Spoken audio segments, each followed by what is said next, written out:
Kaya mga kapatid, gusto ko sabihin sa inyo na sa halip pagdating ng pagsubok, bibigyan tayo ng lakas ng Panginoon. Kaya alam nyo, sabi ko nga sa bitin kahapon, huwag nating ipag-pray na yung bawat problema at pagsubok natin ay alisin ng Panginoon. Lord, alisin niyo po lahat ng mga pagsubok, lahat ng mga problema ko, alisin po ninyo. Mali pala yung ganong panalangin, mga kapatid. Ang tamang panalangin pala, mga kapatid, ay samahan tayo ng Panginoon sa gitna ng pagsubok. Kasi alam nyo, kung aalisin ni Lord yung mga pagsubok natin, hindi tayo matututo eh.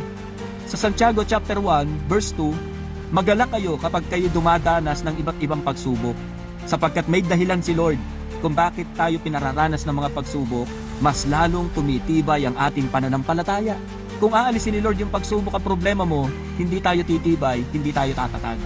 Sa larong chess, mga kapatid, kapag ang kalaban mo ay hindi marunong, hindi tayo matututo. Pero pag ang kalaban mo ay master ng chess, asahan mo, marami kang matututunan.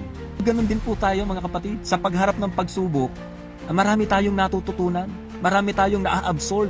Kaya mga kapatid, yung bawat mga pagsubok na pinagdadaanan natin, marami tayong matututunan. Ayan po ba?